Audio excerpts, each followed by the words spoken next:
Hello everyone, आप सबका स्वागत है। आरआरबी एनटीपीसी 2019 का सीबीटी 1 का मैथ्स का सॉल्यूशन कर रहे हैं। इसमें 28 दिसंबर 2020 से 18 जनवरी 2021 तक जितने भी शिफ्ट में एग्जाम हुए सभी शिफ्ट के सॉल्यूशन कंप्लीट हो चुके हैं। इन सब का वीडियो प्लेलिस्ट पे मिल जाएगा। आज की क्लास में 19 जनवरी 2021 का पहला शिफ्ट का सॉल्यूशन करेंगे और इन सब का सॉल्यूशन पहले ही कंप्लीट हो चुका है। इनके वीडियोज़ देखने के लिए प्लेलिस्ट विजिट कर सकते हैं। इनके लिंक डिस्क्रिप्शन में दिया हुआ है। ठीक है, तो शुरू करते हैं। उससे पहले चैनल पर नए हैं तो चैनल को सब्सक्राइब कर दीजिए। आगे बढ़ते हैं। पहला सवाल है, एक आदमी एक यात्रा 10 घंटे में पूरी करता है। वह यात्रा का पहला आधा भाग 20 किलोमीटर प्रति घंटा की चाल से और दूसरा आधा भाग 30 किलोमीटर प्रति घंटा की चाल से पूरा करता है। उसके द्वारा तय की गई कुल दूरी किलोमीटर में क्या है? ठीक है, देखिए इसको आप दो तरीका से बना सकते हैं। एक तो फॉर्मूला लगा के, दूसरा आप ऑप्शन से इसको देखेंगे। यहाँ कह रहा है कि पहला आधा भाग और दूसरा आधा भाग, तो ये टोटल दूरी कितना है यहाँ पर? 320 किलोमीटर। पहला ऑप्शन हम लोग देख रहे हैं, तो इसका आधा कितना हो जाएगा? 160 किलोमीटर। अगर हम लोग देखें कि पहला 160 किलोमीटर का स्पीड इसका क्या है? 20 है, तो 20 से जब डिवाइड करेंगे तो यहाँ पर 8 घंटा का टाइम आया। और दूसरा जो बचा इसका 160 किलोमीटर, उसका स्पीड कितना है? 30 किलोमीटर। जब इससे डिवाइड करेंगे तो ये पूरा पूरा कटेगा भी नहीं, जबकि यहाँ टाइम कितना है? 10 घंटा है। ठीक है, तो ये ऑप्शन नहीं हो सकता आंसर। आगे देखेंगे 120 किलो, यहाँ पर 240 किलोमीटर है। इसका अगर पहला आधा देखें यानी कि 120 किलोमीटर, तो पहला का स्पीड से इसको डिवाइड करिए 20 से, तो यहाँ पर टाइम कितना आ गया? 6 घंटा। अब बचा आधा कितना? 120 किलोमीटर। बाकी आधा का जो स्पीड है यहाँ पर 30 किलोमीटर प्रति घंटा है, तो 30 से इसको डिवाइड करेंगे तो कितना आएगा? 4 घंटा। तो कुल मिला के 6 घंटा यहाँ पर लग गया और 4 घंटा यहाँ पर, तो टोटल कितना हो रहा है? 10 घंटा। और यहाँ भी सवाल में कह रहा है कि 10 घंटे में पूरी यात्रा करता है, तो ये इसका आंसर हो जाएगा। ठीक है, दूसरा आप इसको फॉर्मूला से कैसे निकालेंगे? डी बराबर क्या होता है? 2S1 इंटू S2 बटा S1 plus S2 into time. अब यहाँ पर वैल्यू रख दीजिए। पहला स्पीड कितना है? 20 है। S2 मतलब दूसरा स्पीड 30 है। और नीचे दोनों स्पीड को जोड़ के 20 प्लस 30 कितना हो जाएगा? 50 गुना टाइम। टाइम कितना है? 10 घंटा का। 10 से गुना करेंगे, 10 से कटाएंगे 5 बार में, 5 से कटाएंगे 6 बार में, 6 दूना 12 दूना 24, 240 किलोमीटर टोटल डिस्टेंस निकल के आया। ठीक है, इस तरह से आप निकाल सकते हैं। आगे बढ़ते हैं। दो संख्याओं का HCF और LCM क्रमशः 6 और 36 है। उनमें से एक संख्या इतना है तो दूसरी संख्या क्या है? ठीक है, ये बराबर आ रहा है, तो हम लोग क्या करते हैं? LCM गुना HCF, इसको डिवाइड कर देंगे पहली नंबर से। दूसरी निकालना है तो पहला नंबर है कितना? 12, तो 12 से डिवाइड करेंगे 3 बार में कटेगा, 3 गुना 6 कितना हो जाएगा? 18। ऑप्शन नंबर 1 इसका आंसर है। आगे बढ़ते हैं। कह रहा है 7 घंटे में इतना सेंटीमीटर वर्षा दर्ज की गई, प्रति घंटे वर्षा की औसत मात्रा कितनी थी? तो 7 घंटा में इतना है तो 1 घंटा निकालने के लिए क्या करेंगे? इससे डिवाइड करेंगे। डिवाइड करने के बाद कितना आएगा? 0.128। ठीक है, आगे बढ़ते हैं। ए, बी और सी किसी कार्य को 10, 15 और 20 दिन में पूरा कर सकते हैं। यदि वे एक साथ मिलकर कार्य करते हैं तो कार्य कितने दिन में पूरा हो जाएगा? देखिए 3 लोग हैं, ए बी सी। ए करता है 10 दिन में, बी करता है 15 दिन में और सी करता है 20 दिन में। टोटल वर्क इनका एलसीएम 60 हो जाएगा। डिवाइड करेंगे 6, 4 और यहाँ पर 3। ठीक है, ये क्या आ गया? कार्य क्षमता। अब टोटल वर्क को तीनों मिल के करेगा। टोटल वर्क है कितना? 60। 60 को डिवाइड कर दिए तीनों का एफिशिएंसी जोड़ के, तो 6, 6 4 10, 10 3 13। 13 से डिवाइड करेंगे तो 60/13। यहाँ ऑप्शन नंबर डी में दे रखा है, 13 चौके 52 8, 60/13। ठीक है, आगे बढ़ते हैं। ये वृत्त का समीकरण है और इसके बिंदु x बराबर 2 पर खींची गई स्पर्श रेखाओं के समीकरण ज्ञात कीजिए। ठीक है, तो देखिए इसको अगर बेसिक से सॉल्व करिएगा तो काफ़ी लेंदी हो जाता है। तो हम लोग क्या करेंगे, यहाँ जो x बराबर दे रखा है 2, इसको इस समीकरण में पुट करिए। ये जो वृत्त का समीकरण है, अगर x बराबर 2 इसमें रखेंगे तो क्या होगा? इधर हो जाएगा 2 दूना 4, यानी कि ये हो जाएगा y² बराबर 9 माइनस 4 यानी कि 5। तो y का जब स्क्वायर हटाएंगे तो इधर हो जाएगा √5 और प्लस माइनस दोनों देंगे, क्योंकि दो समीकरण निकलना है, एक प्लस वाला एक माइनस वाला। ठीक है, तो y का 2 वैल्यू आया। अब देखिए आगे जो ऑप्शन है हमारे पास, पहला ऑप्शन में 2 समीकरण है, तो दोनों समीकरण में ये x और y का वैल्यू पुट करके देखेंगे कि ये सेटिस्फाई कर रहा है कि नहीं कर रहा है। तो यहाँ पर 2x है, तो 2 गुना x का मान 2 देंगे तो ये कितना हो जाएगा? 4 हो जाएगा। प्लस है √5, y का वैल्यू अगर √5 यहाँ से प्लस वाला देंगे तो कितना हो जाएगा? √5 इंटू √5 5 हो जाएगा, तो ये बराबर 9 हो रहा है। तो इस तरफ भी 9 है, ये सेटिस्फाई हो गया। दूसरा को भी करेंगे, देखिए ये तो 4 हो जाएगा। ठीक है, माइनस है आगे, और √5 माइनस वाला इस बार लेंगे तो माइनस माइनस प्लस हो जाएगा 5, यानी कि +5 इधर भी हो जाएगा 9। तो दोनों समीकरण ये सेटिस्फाई कर रहा है, तो इसका मतलब यही इसका आंसर होगा। ठीक है, अगर नहीं करता तो आगे ऑप्शन चेक करते हैं। ठीक है, आगे बढ़ते हैं। एक वृत्ताकार पार्क का क्षेत्रफल 1386 मीटर स्क्वायर है। यदि पार्क के चारों ओर अंदर की ओर 7 मीटर चौड़ा एक रास्ता बिछाया गया है तो रास्ते का क्षेत्रफल ज्ञात कीजिए। ठीक है, देखिए एक वृत्ताकार पार्क है, ठीक है, ये पार्क है और इसका क्षेत्रफल कितना दे रखा है 1386। और इसके अंदर इस तरह से रास्ता बनाया गया है चारों तरफ। रास्ते का क्षेत्रफल पूछ रहा है। ये हो गया क्या, इसका इन रेडियस हो गया और ये मान लीजिए इसका बाह्य त्रिज्या। अब देखिए यहाँ पर ये वृत्ताकार पार्क का जो क्षेत्रफल दे रखा है 1386, तो यहाँ से ये रेडियस निकालना होगा। तो हम लोग जानते हैं कि अगर वृत्त का क्षेत्रफल 154 रहता है तो इसका रेडियस कितना होता है 7 होता है, ठीक है, ये एरिया है, ये रेडियस है। और यहाँ दे रखा है इन्होंने कितना 1386। तो यहाँ देखिए ये कितना गुना है 15 नमा 135, ये 9 गुना है। तो त्रिज्या कितना हो जाएगा 9 का वर्गमूल यानी कि 3 गुना हो जाएगा ये, यानी 7 या कितना होगा 21 मीटर इसका त्रिज्या आ गया, ठीक है। ये कितना आ गया 21 मीटर, यहाँ पर लिख देते हैं। अब देखिए यहाँ पर कह रहा है रास्ता का जो चौड़ाई है 7 मीटर है, तो ये रास्ता हो गया कितना 7 मीटर। तो अंतर त्रिज्या कितना बचा 21 में 7 माइनस करेंगे तो ये बच जाएगा 14। पूछ रहा है रास्ते का क्षेत्रफल, तो आराम से निकाल सकते हैं। यहाँ पर क्या हो जाएगा पाई इंटू कैपिटल आर यानी कि बाई त्रिज्या 21 का स्क्वायर और माइनस 14 का स्क्वायर। तो 22/7 गुना, एक बार इन दोनों को जोड़िए, 21 4 25 10 35 हो जाएगा। एक बार घटाएंगे तो कितना आएगा 7, 7 7 कट जाएगा, 35 दूना 70, 35 दूना 70 7 77, 770 मीटर स्क्वायर इसका आंसर होगा, ठीक है। आगे बढ़ते हैं। यदि ये बहुपद की कोटि 15 है तो आर का मान ज्ञात कीजिए, ठीक है। देखिए ये बहुपद है हमारे पास, तो इन कोटि मीन्स क्या होता है, कोटि मीन्स पावर, जितने भी पावर्स हैं सबका योग। तो सबको जोड़िए 5 2 7 प्लस आर, इधर कितना हो गया 7 प्लस आर। इसको आप ये जो कोटि 15 दिया हुआ इसके बराबर करेंगे तो यहाँ से आर का वैल्यू कितना आएगा 7, इस 15 में माइनस करेंगे तो 8। तो 8 इस सवाल का सही आंसर है, ठीक है। आगे बढ़ते हैं।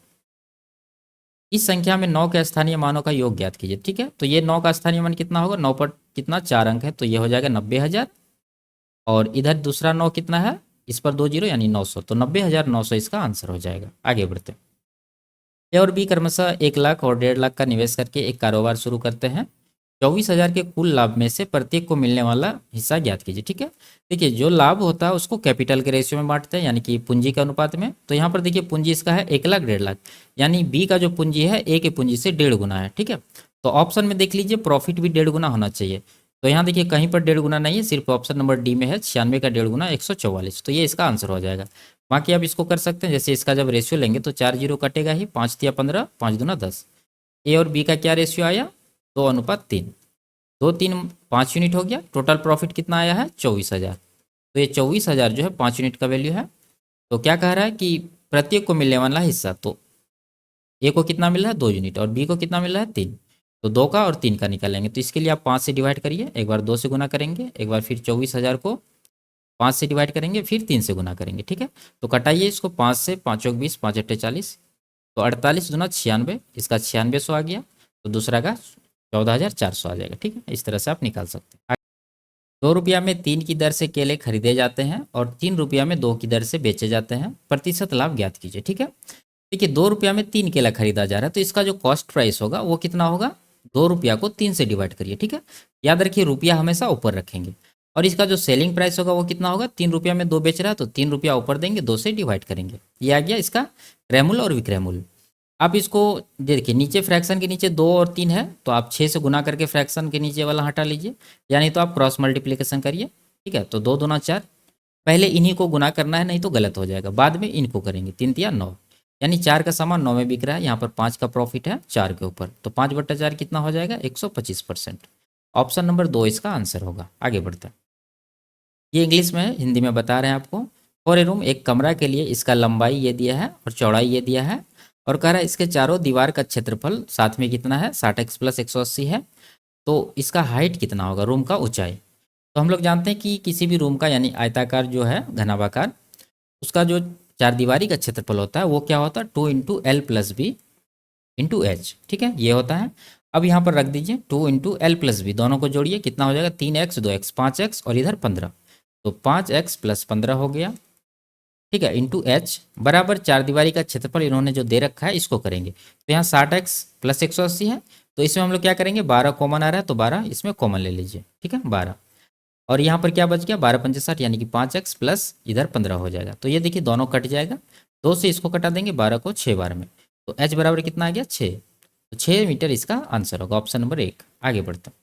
यदि टेन थीटा बराबर ये है तो sec theta minus tan theta का मान क्या होगा। ठीक है, देखिए टेन थीटा तो यहाँ पर दिया हुआ है, यहाँ पर रख देंगे, सेक का निकालना होगा। तो हम लोग जानते हैं कि सेक स्क्वायर थीटा बराबर क्या होता है, टेन स्क्वायर थीटा प्लस का 1।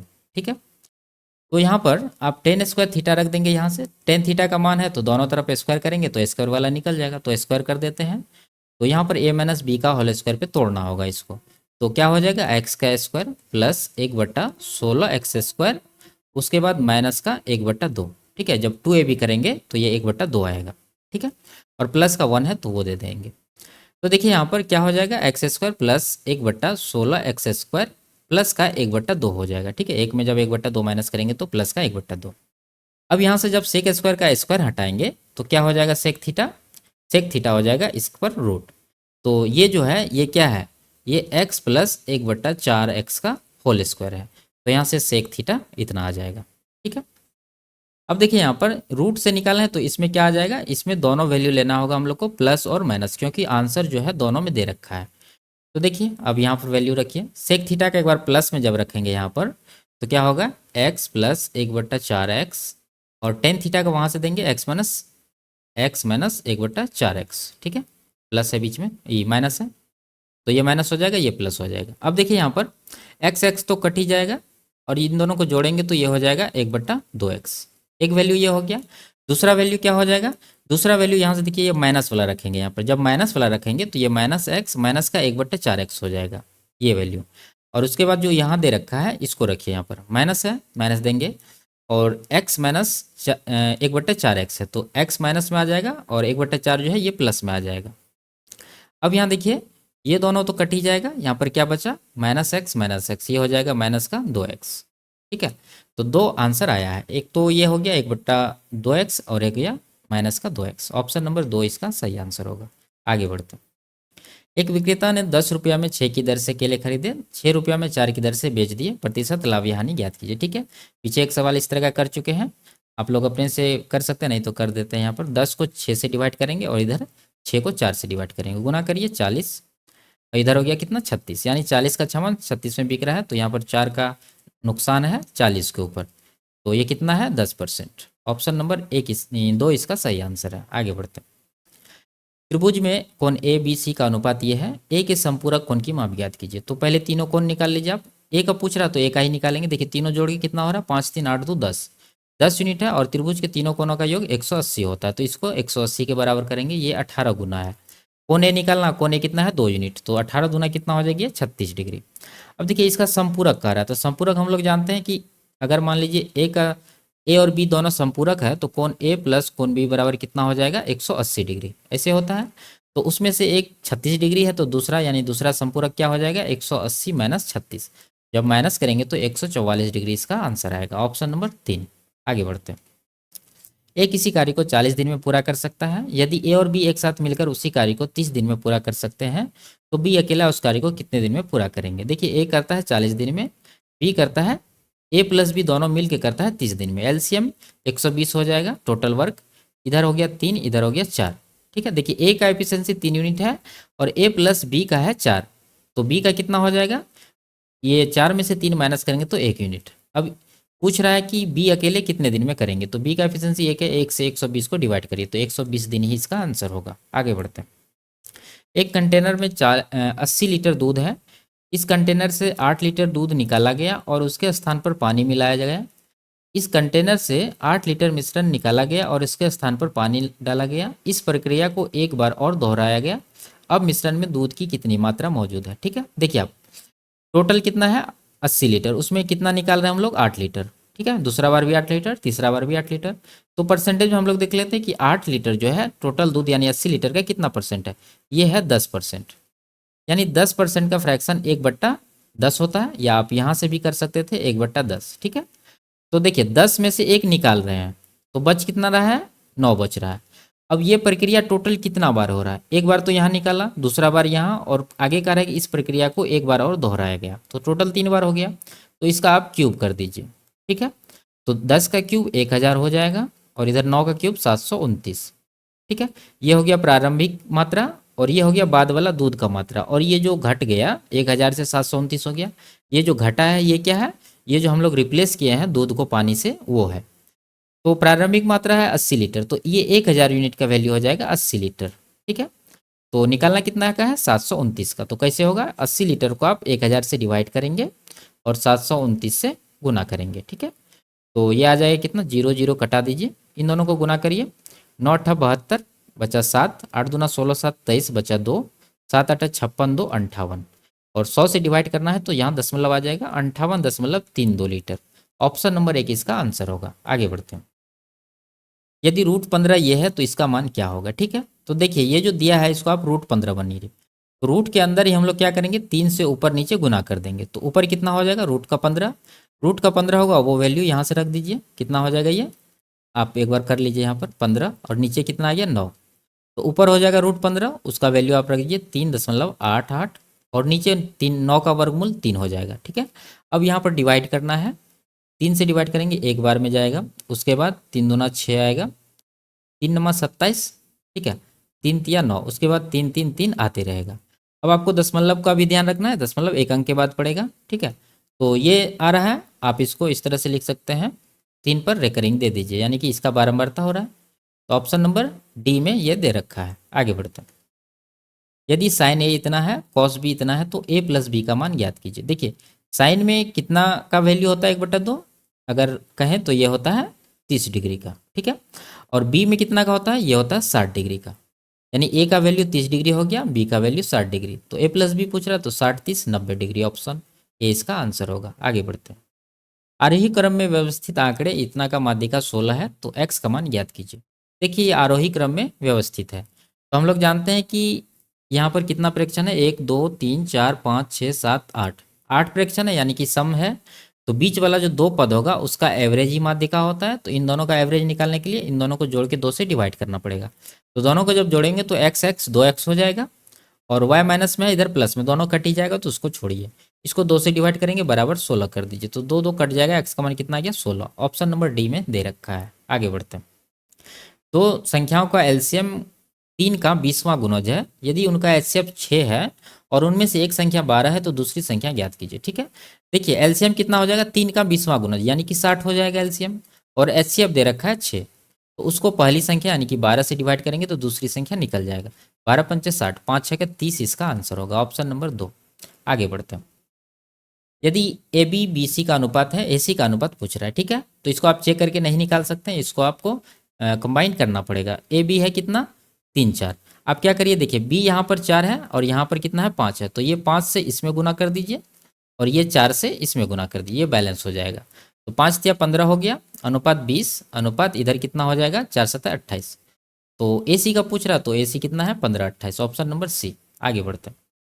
वह छोटी से छोटी संभावित संख्या ज्ञात कीजिए जिसे इन तीनों में से घटाने पर प्राप्त संख्याएं वितत समानुपात में हो। ठीक है, कंटिन्यूड प्रोपोर्शन। तो इस तरह का सवाल पहले भी आ चुका है, कैसे बताए थे, मान लीजिए 3 नंबर है ए बी सी। ठीक है, तो अगर ये वितत समानुपात में है तो क्या हो जाएगा, जो अनुपात ए बी का है वही अनुपात बी सी का भी होगा। ठीक है, आप इस तरह से इसको लिख सकते हैं। मान लीजिए एक और नंबर रहता डी, तो क्या हो जाता सी अनुपात डी, तीनों का रेशियो बराबर रहता। तो यहाँ पर 16 19 23 है, तो इसको आप 16 अनुपात 19, ठीक है, और 19 अनुपात 23 को आप बराबर कर सकते हैं। तो पहला तरीका तो आप ऑप्शन से घटा के देख लीजिए, आराम से आंसर आ जाएगा 7 पे। ठीक है, और दूसरा क्या है कि दोनों का डिफरेंस लीजिए। देखिए 16 3, 3 का अंतर है, यहाँ पर 19 4, ठीक है 4 का अंतर है। अब यहाँ पर देखिए कितना का अंतर हो रहा है, 1 का। 1 यूनिट का वैल्यू क्या हो जाएगा, यहाँ से ये 16 को 4 से गुना करिए 64, और यहाँ पर 19 को 3 से गुना करिए, तो 64 और 57 इधर हो रहा है, तो कितना का अंतर है 7 का। तो ये जो 1 यूनिट का वैल्यू आया है 7, यही इसका आंसर हो जाता है। ऑप्शन नंबर सी में ये दे रखा है, बाकी आप इसको ऑप्शन से घटा के भी निकाल सकते हैं। आगे बढ़ते हैं। एक संख्या का 50% उस संख्या के 4/5वें भाग से 21 कम है, संख्या ज्ञात कीजिए। देखिए 50% का फ्रैक्शन होता है 1/2, और ये दूसरा क्या है 4/5। दोनों का नीचे वाला को नंबर मान लेते हैं, 5 दूना 10। तो पहला क्या हो जाएगा 10 का 1/2 यानी कि 5, और 10 का 4/5 जब निकालेंगे तो ये हो जाएगा 8। दोनों का अंतर कितना है 3 यूनिट का, जबकि सवाल में कितना दे रखा है 21 का, तो 3 का वैल्यू 21 होगा, ये 7 गुना है। नंबर पूछ रहा है, नंबर को 10 माने थे, इसका भी 7 गुना करेंगे 10 70, इसका आंसर आएगा ऑप्शन नंबर 2। आगे बढ़ते हैं। इसका औसत निकालना, ठीक है, तो सिंपल सा जोड़ के डिवाइड कर दीजिए, छोटा छोटा नंबर है।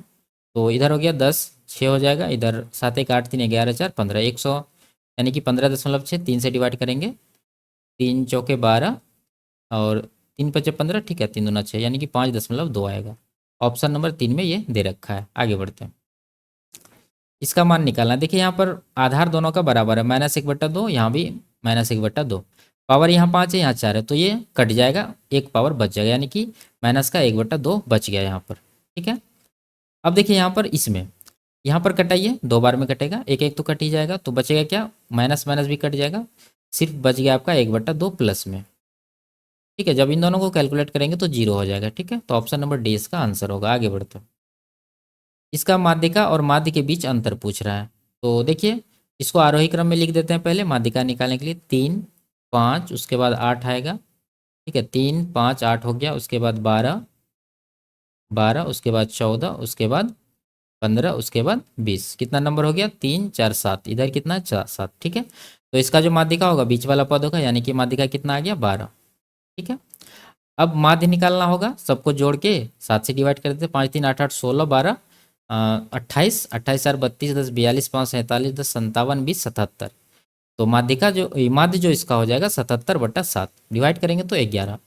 इन दोनों का डिफरेंस पूछ रहा है, तो 1 आ जाएगा, ऑप्शन नंबर 2। आगे बढ़ते हैं, 5 अंकों की वह बड़ी से बड़ी संख्या ज्ञात कीजिए जो 6 8 12 15 और 20 से पूर्णतः विभाज्य है। तो ऑप्शन से देखेंगे, देखिए 12 से विभाज्य है तो 3 से विभाज्य होना चाहिए और 4 से होना चाहिए। तो 3 से ये संख्या विभाज्य नहीं है, ये भी नहीं है, ये है, लेकिन ये 4 से विभाज्य नहीं है, तो ये आंसर नहीं होगा। ऑप्शन नंबर डी ही एक ऐसा आंसर है जो सबसे कट रहा है। ठीक है, आगे बढ़ते हैं, इसमें क्या करा, तालिका में दी गई जानकारी के अनुसार नीचे दिए गए किन 3 वर्षों के दौरान सृजित नौकरियों की संख्या का औसत न्यूनतम था। ठीक है, तो औसत न्यूनतम था, इसका मतलब इसका जोड़ भी न्यूनतम होगा। तो देख लेते हैं, 40 44 और 50 का देखना है। 1940 का 70 है, 44 का 80 है और 50 का 60 है, जोड़ के कितना होगा, 8 7 15 6 21, 210 हो रहा है। ठीक है, 58 70 79, 58 70 79, इन दोनों को जोड़िए तो 60 150 7 220 हो रहा है ये। आगे 1950 58 70, 1950 58 70, इन तीनों को जोड़ना है। ठीक है, तो ये कितना होगा, 9 5 14, 14 6 20, यानी 205 हो रहा है, क्या 205 हो गया इधर। 44 50 58, 44 50 58, इन तीनों को जोड़ना है, तो ये कितना हो जाएगा, 8 से 14 5 19, 195। तो 195 इसका आ रहा है, तो न्यूनतम पूछ रहा है, तो यही आंसर हो जाएगा, क्योंकि बाकी तीनों का इससे ज़्यादा ही है। आगे बढ़ते हैं, निम्न में से किन 3 वर्षों के दौरान सृजित नौकरियों की संख्या 1940 से 79 की अवधि के दौरान सृजित औसत नौकरियों की तुलना में अधिक था। तो औसत निकालना होगा, जोड़ लेते हैं इसको, 7 9 16 5 21 6 27 8 35 7 42 420 और 10 430 हो गया। इसको डिवाइड किससे करेंगे, टोटल कितना ईयर है, 6 6 से डिवाइड करेंगे, 6 7 42, उसके बाद 6 का 6 जाएगा 71। अब इससे अधिक पूछ रहा है, तो 71 से अधिक कौन कौन सब है, ये देखिए 80 1944, उसके बाद 1970 और 1979, 44 70 79, 44 70 79, ये ऑप्शन नंबर 1 इसका आंसर होगा। आगे बढ़ते हैं, दिए गए विकल्प में से किन 3 वर्षों में सृजित नौकरियों की संख्या का औसत सर्वाधिक था। ठीक है, तो निकालना पड़ेगा, औसत सर्वाधिक था तो जोड़ भी सर्वाधिक होगा। 79 40 44 कहाँ है, 79 ये है, 79 40 44 ये दोनों, तो 8 7 150 और इधर 70, 220 और 5 225 हो गया इसका। उसके बाद 44 50 70 का देखिए, 44 50 ये दोनों हो गया और 70 यहाँ पर है, तो 8 6 14 14 ना 23, 230 इसका हो गया। उसके बाद 40 44 58, 40 का है कितना 70, 44 का है 80, 150 हो गया। उसके बाद 58, 58 कितना है 55, तो ये 150 और 55 ये हो गया 205। उसके बाद देखते हैं इसका भी जोड़ लेते हैं, 58 70 79, 58 का है कितना 55 और 70 का है 90 और 79 का है 75, तीनों को जोड़िए, 9 5 14 7 21, 21 एक 22, यानी 220 इसका हो रहा है। तो मैक्सिमम जो है कहाँ पर हो रहा है, ऑप्शन नंबर 2 में 230। ठीक है, तो यही इसका आंसर हो जाएगा। आगे बढ़ते हैं, तालिका में दी गई जानकारी के अनुसार नीचे दिए गए किन 2 वर्षों की अवधि के दौरान सृजित नौकरियों की संख्या की औसत सर्वाधिक था। तो औसत सर्वाधिक था तो जोड़ भी सर्वाधिक होगा, जोड़ लेते हैं, 70 58 कहाँ पर है, 70 58 ये दोनों, 70 और 58 ये दोनों है। ठीक है, 50 55 और 90, तो ये हो गया 145, पहला ऑप्शन हो गया 145। दूसरा 70 79, ये दोनों को जोड़िए, 9 9 7 16, 165 हो रहा है। 40 44, ये 70 और 80, 150। उसके बाद 40 70, ये 70 है और ये 90, 9 7 16, 160 हो रहा है। तो अधिकतम पूछ रहा है, तो अधिकतम यहाँ 165 हो रहा है ऑप्शन नंबर 2 में, ये इसका आंसर हो जाएगा। आगे बढ़ते हैं। तो ये लास्ट सवाल था। वीडियो आपको कैसी लगी कमेंट में ज़रूर बताइए। अच्छी लगी तो वीडियो को लाइक और चैनल को सब्सक्राइब कर दीजिए। फिर मिलते हैं अगले क्लास में, तब तक के लिए बाय बाय, टेक केयर।